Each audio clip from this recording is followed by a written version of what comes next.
The Morning Sports Desk, available on demand on Spotify, Apple Podcasts, or wherever you get your podcasts, and WadenaRadio.com. It is the Morning Sports Desk on a Monday, the 5th of August. I'm CJ, and that's Zeke filling in for Corey today. And Zeke, we are going to first rattle off some stuff with Minnesota sports, but I want to talk about one thing first, kind of in the local sports scene, and that's amateur baseball playoffs, as that got into full gear for Region 10C. I see you're rocking the Detroit Lakes Ligers hat. Yeah, man. Now, tell us about, have you been following them this season? Yeah, they beat the Bemidji Blue Ox in their tournament game over the weekend. Was rained out in the 8th. They added a couple more runs in the 9th to kind of secure that one. So I haven't seen an updated bracket for Region 10C yet, but the Ligers did advance over the weekend. Yeah, they did win 6-4 in Hibbing. I know that's something I'm sure all those teams in the western part of the region are excited about, going all the way over. Making that trip. Well, Hibbing comes to DL for their town ball shindig, so it balances out. You scratch my back, I scratch yours. You get a hotel, you make a weekend of it. You have fun with it. And they then played on Sunday to Fergus Falls, where they lost 5-4. Oh, yeah, the Canes. Yep. Jacob Thomas had 3 hits for Detroit Lakes. They came up just short. DL goes into that elimination bracket. I mean, you can look at the whole host of scores and notable stats and everything from that on our website, WadenaRadio.com, and the Superstation K106 mobile app for Amateur Hour. Just a couple quick things to run through. Zeke, first of all, my Clarissa Flyers, our season came to an end. We lost yesterday to Perham. That was a close game, 5-2, and have 12 hits. Couldn't get across more than 2 runs. It's frustrating. And of course, like last year, Zeke, I was telling my wife this after the game. I said, in the last game last season, I had a hit and it felt so good off the bat.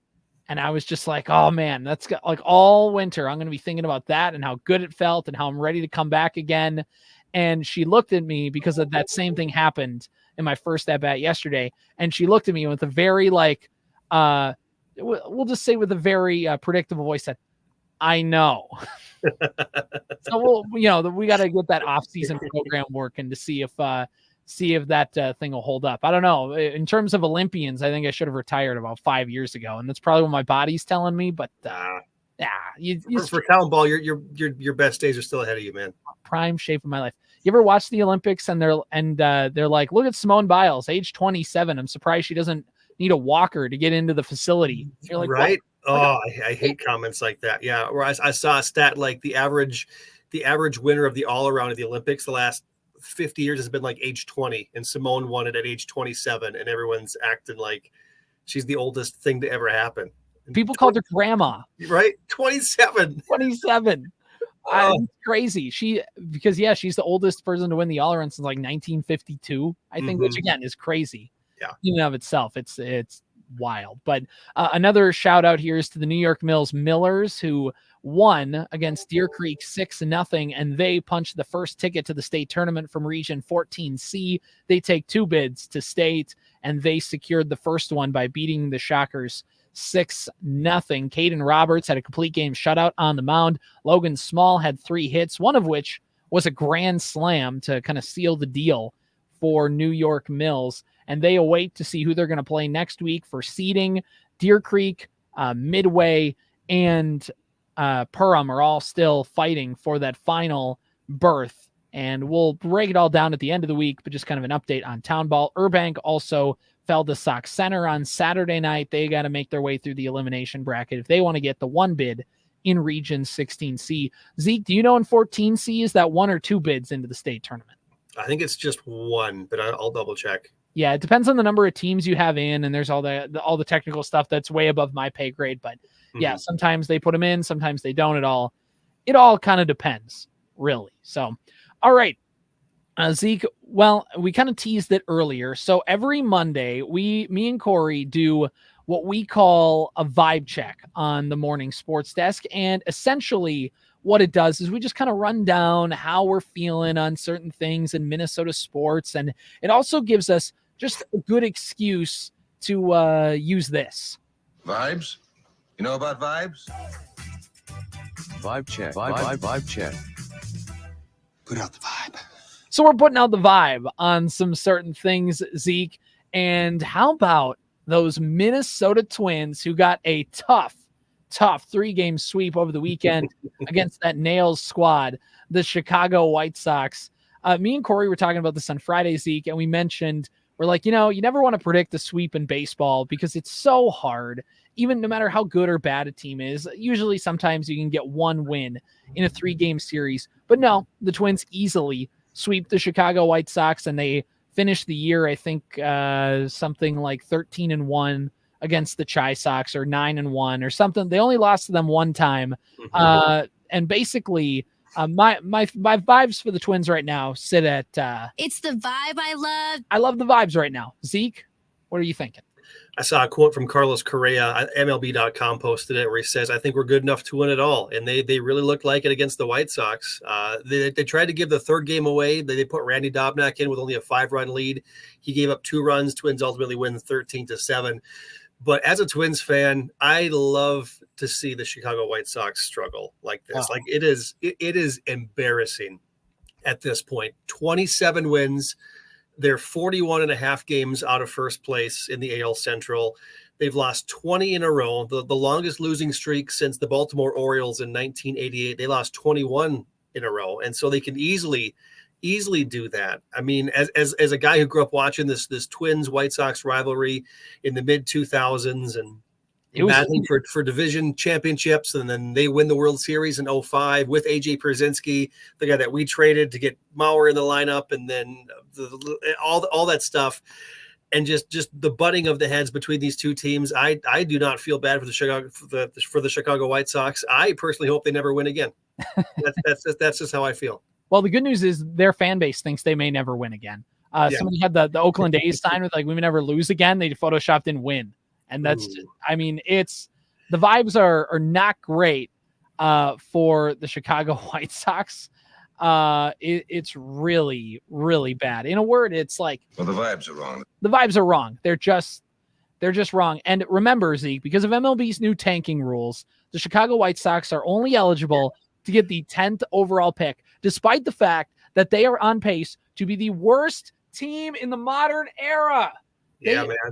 For perspective, Zeke, they are 27-87 on the season. They have a .237 winning percentage. They are 41 and a half games back of the Cleveland Guardians. They've won 17 games on their home field while losing 40, which isn't great. But then if you look at their away record, Zeke, oh no, they have 47 losses and 10 wins. They have 10 whole wins on the road. It's August 5th.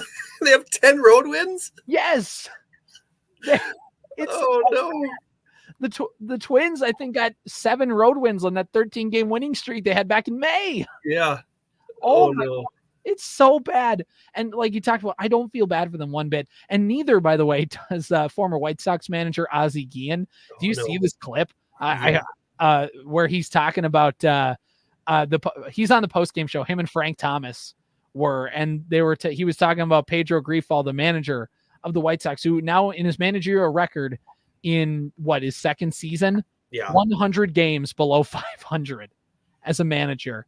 And basically he gave a very petty answer as to the fact that they picked Pedro Grifol over him to manage the White Sox again. It's like, I guess I must not be good enough. I just must not be good enough. There's like Kurt Rambis record numbers where he's like 100 games under 500, or with the T-Wolves too. Can we put Pedro Grifol in conversation for manager of the year just for all the crap he's had to endure this year, having to throw out a double-A lineup every single day and going into a game knowing you're probably going to lose can't be easy for a guy. It can't be. And from the reports I've heard, it sounds like he's not handling it great either in the clubhouse. It feels like the players from the way he handled yelling at, I think it was either Eloy Jimenez or Luis Robert. I can't remember who it was last year. The way he handled basically like the fact that he didn't hustle out a play. I think I don't know if he mishandled it really, but like he didn't handle well with the clubhouse. And basically since then it's been like, feels like that guy's not had a good headline in the last couple of years. But don't worry, the White Sox cleaned house. They cleaned the GM. He's out of there. Yep. And instead they hired to run the organization their director of player development. And Zeke, the problem with the Chicago White Sox, they have a top 3 farm system in baseball. Their problem is they can't develop them.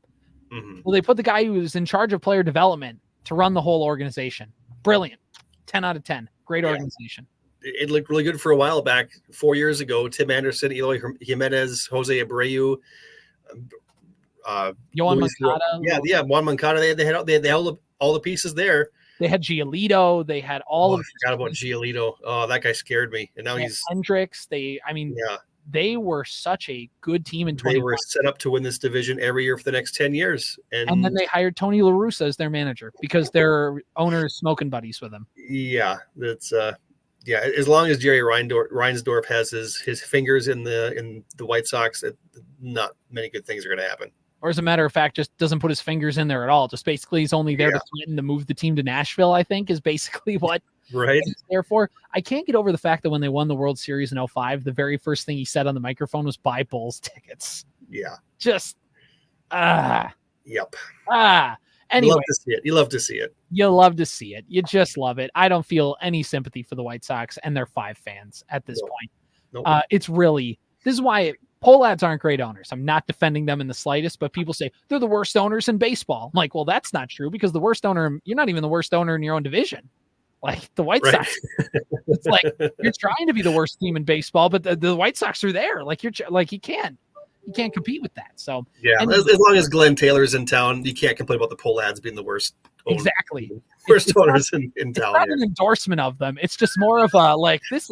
That's like a pile of garbage. It could be a lot worse. It could be a lot worse. That's a dumpster of garbage, and that's a tire fire over there.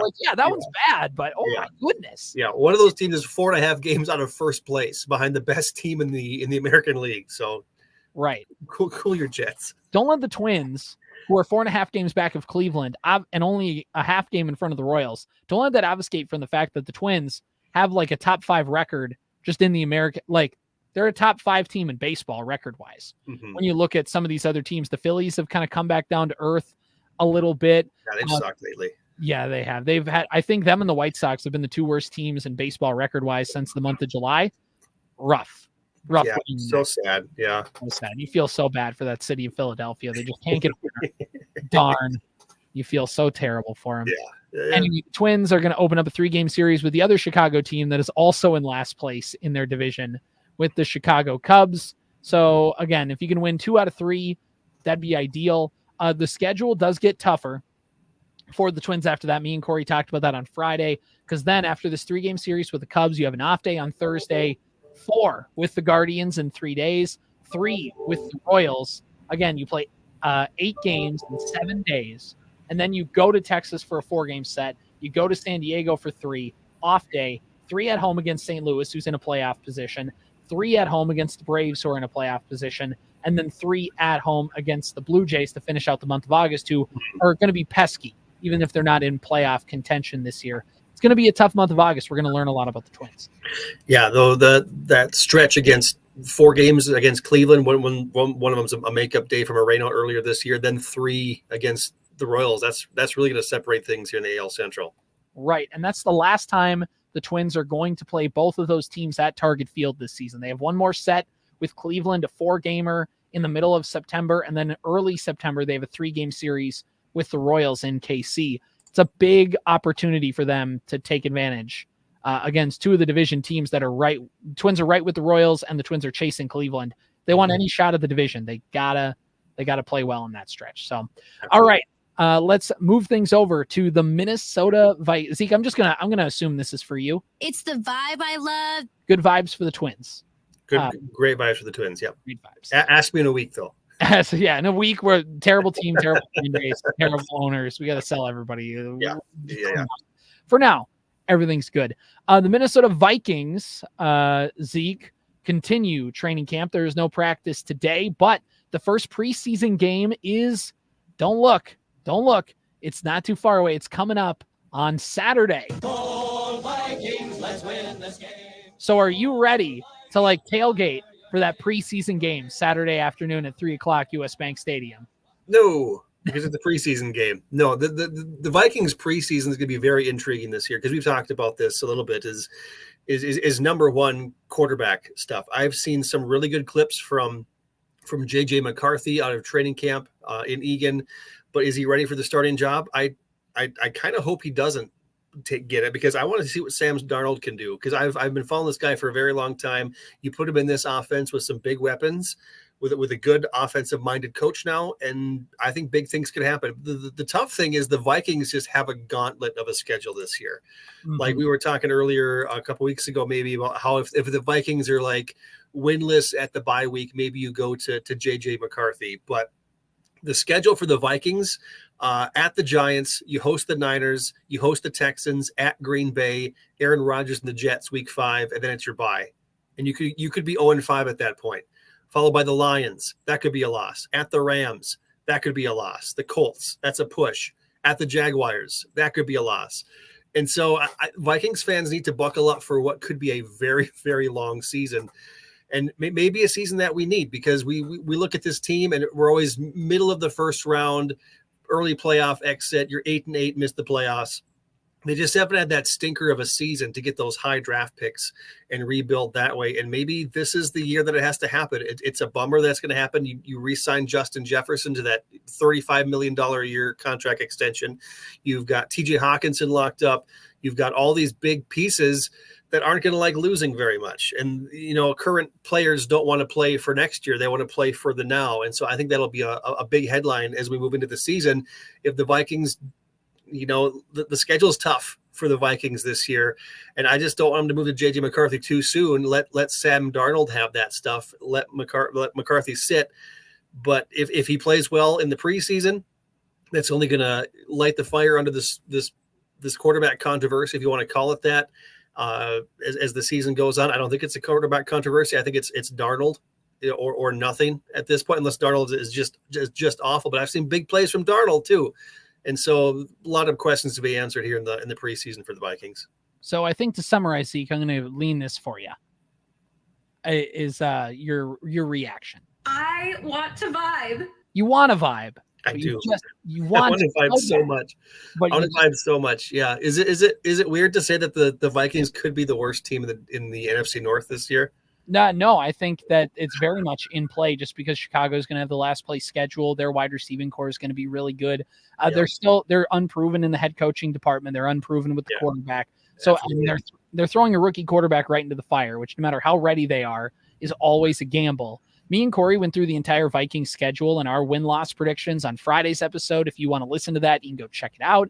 But Corey predicted a 6-win season, and I predicted, and I'm going to say I'm being very optimistic, an 8-9 win season for the Minnesota Vikings. It's a tough schedule. This cornerback room is very, very tough. I'm in the same boat. I want to vibe. I want to vibe with them. I want to jump on the bandwagon. I want to jump on the ship, pun intended, and really roll with this Vikings team. But we have to tell ourselves this now, so that way in October, we're not sitting there foaming at the mouth when they're 2-4 or something like that, and just preparing. But yeah, I mean, that quarterback controversy is going to be very interesting. And with that first preseason game coming up on Friday, again, with this quarterback controversy, I want to vibe. I want to vibe with JJ McCarthy. I want to just see stories of him all the time, grabbing that quarterback job by the horns and taking it from Sam Darnold. Not necessarily an indictment of Darnold, but just JJ McCarthy's played so well. It's like, well, dang, we got to give him a look. And he's gotten some reps with the first team, according to things I've read and heard. But they've gone very up and down, and he needs those backup reps right now and to kind of get himself up to speed, just to learn the offense and then to figure out how to play against an NFL tier defense. And it'll be fascinating to see how he progresses and how he plays on Saturday in that training camp game. I doubt Sam Darnold is going to play because, if you're Kevin O'Connell, you don't like to play your starters in preseason. And even if you play your starting quarterback, that means you're going to have to play at the very least some starting offensive linemen, and you're not going to want to do that. So I feel like it's going to be JJ McCarthy. He's going to get a lot of reps in the preseason games because that's the spot to do it, because Kevin O'Connell doesn't really care about the preseason. It's practice reps that are very important for his starting unit. So this is a great opportunity to go throw JJ McCarthy out there and see how he does against another colored helmet, I think. Yeah, I think so too. Yeah, preseason opponents for the Vikings. Looking at my list here, scrolling up: Vegas, Cleveland, Philly, and then regular season opener Sunday at New York on Sunday, September 8th. All right, which is 1 month and 3 days from now. Yeah, not too far away. It's getting there. Once again. Go Vikings! this game. Skol Vikings, honor your name. Go get. Yeah, I mean, we're ready. All right. One other thing. Anthony Edwards scores 26 points. Team USA wins. And not only that, they get the number 1 seed in the quarterfinal round. I'm going to take this one right here. Do it. It's the vibe I love. It's the vibe I love, Zeke. Anthony Edwards putting America on his back, a true patriot. And now all of a sudden, Team USA is in a good spot. It's always fun to watch Team USA, but it's so much more fun to have a member of the Minnesota Timberwolves on that squad. And you can see like the legend of Anthony Edwards continue to grow with each game. Yeah, it's not just watching the Timberwolves on the Olympic team. I mean, because Christian Laettner was there too. I don't think he was a Timberwolf yet at that point, but we're slowly watching Anthony Edwards become the face of U.S. men's basketball. Just the way that he's having fun and he's all smiles and he's doing the wrestling celebration that he got in trouble against Denver for doing and stuff. An international incident if he does exactly. That. Yeah, he's having a great time, and people are watching. He's on the national stage, and so as you got the big names, you've got LeBron there, you've got Steph Curry there, you've got Anthony Davis there, but Anthony Edwards is having himself an Olympics, 26 points against South Sudan, like you mentioned, and now the number 1 seed. And we'll see how far he can carry this stardom, because all eyes definitely on Ant as we get to the final 8 here. It's the vibe I love. Did you see that picture of Anthony Edwards dunking that windmill dunk yesterday? They got a freeze frame of him about to dunk it, and then they compared it to MJ dunking, and it looks the exact same. The exact same thing. Look, I'm not trying to start it. I think it can be a little overblown. Like some of this is just internet stuff. But also, man, he's MJ's son, isn't he? He's Michael Jordan's biological son. Is yeah, he? We said that about Jimmy Butler too, and that didn't turn out well for us. So we'll pump the brakes here. And he's 22, but it's fun. It's fun. I love the Ant MJ controversy. I love it. We're gonna narrative push on this program. We're gonna do it. We're gonna keep it going. All right, Zeke. I'm looking here on our list, trying to see what else we have to talk about today, because it's a Monday. We're rolling through some stuff. There's one thing I want to get to, and this is back to a Twins vibe, and then I think we'll wrap up the morning sports desk today with this. I didn't have enough time to pull up a picture to kind of put on here, but according to The Athletic, it sounds like the Twins radio flagship. Now, obviously, games on KWAD, they'll still be there. That's fine. But there's a bit of Twins news about where their next radio home is going to be. This is according to the MLB. This according to Aaron Gleeman of The Athletic, and it says that WCCO, KFan, and Hubbard Broadcasting Zone Score North are all in talks to try and become the radio home of the Twins, with their contract set to expire with WCCO at the end of the year. On a gut check, Zeke, how do you feel about that? I think the Twins have bounced around, and we've seen a lot of radio homes of teams change over the last handful of years. KFan, they've got the Vikings, they've got the Wild now. They took them from 1500 ESPN. People have been all over the place. I just want one consistent home where I know I can go to. I can go to WCCO and it's going to have the Wolves there. I can go to KFan and it's going to have the Vikings, versus bumping around to the Wolf or whoever.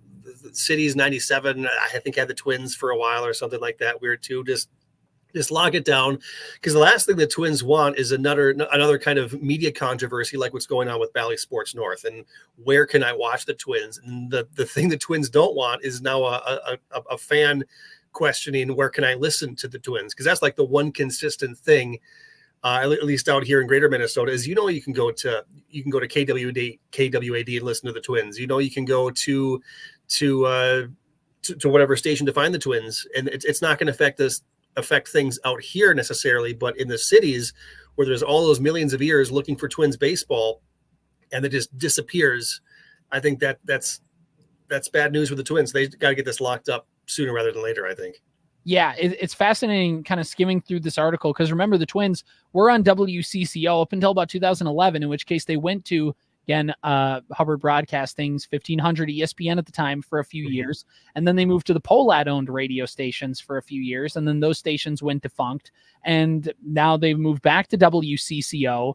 And yeah, like you talked about, just bouncing around. It's hard to kind of figure out where the heck they are, especially if you're in that Twin Cities market. The thing about joining KFan would be the fact that they could, I mean, obviously it's one of the more popular sports radio stations in the country. Everybody here talks about it. Like it goes without saying. The other thing is though, is they're loaded with Gophers and Vikings and Wild and Wolves. And how are they going to fit all the Twins games on their schedule? And are they going to want to take away from certain programs that they have on their show to air Twins games? Like, do they really need, they could pretty much have everybody under their umbrella, which is the thing about it, but they'd be putting games some days on their secondary stations or some days on streaming or some day, that's just not a great way to build a brand. No consistency. Yeah. Right. If you're the Twins. And then, WCCO is there and they've built their entire lineup around having the Twins, and they also broadcasted on their, not just on 830 and the AM, they broadcasted on their country station, on the FM. My wife, when she was a PA student down in the cities and I visited her, that's how I'd listen to Twins games on the radio, was through that. So there are some things that are fascinating about this. Now it's nice because we have a KWAD and it's fine and we don't have to worry about it.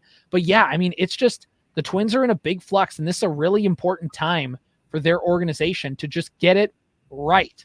And I don't care. I don't care if it's on KFan. I don't care if it's on CCO. I don't care if it's on 1500, although maybe I should as a Hubbard.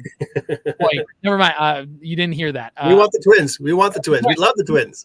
We love the Twins. I just wouldn't be able to listen to them down in the Twin Cities. So they got to figure it out. And wherever they go, it's got to be good, because the TV situation has just been in flux so much, because now Comcast gets the Twins back, but you have to have the premium cable package. And I know they're giving people 3 free months of the premium package, but that's only a Band-Aid fix until this season. And then they got to figure out questions again on Bally or streaming or wherever. It's a mess, and they got to clean it up. And they want to do a blank slate, and they should try and figure that out. The problem is it's tough with a blank slate, because you can have this great setup, or you can also have Victory Sports 1 and it can crumble almost immediately. So that's the thing. I'm not concerned or confused, but I'm intrigued, maybe is the best way to view it. Part of me thinks K-fans are going to come in with a big amount of money just because they can, and they're feeling good about themselves and they do it. And then another part of me just feels like they're going to stick with WCCO. But the other thing is, if they were going to do that, they would have done it already, and they wouldn't be in these other negotiations. I feel like maybe that's just me, but I don't know. I don't know. Time will tell. Another thing to watch this offseason. Another thing to watch, or in the Twins' case, not watch, I guess, depending on what kind of provider you have. Low-hanging fruit, Zeke, but I took it. This has been the Morning Sports Desk on a Monday, the 5th of August. The Morning Sports Desk, available on demand on Spotify, Apple Podcasts, or wherever you get your podcasts, and WadenaRadio.com.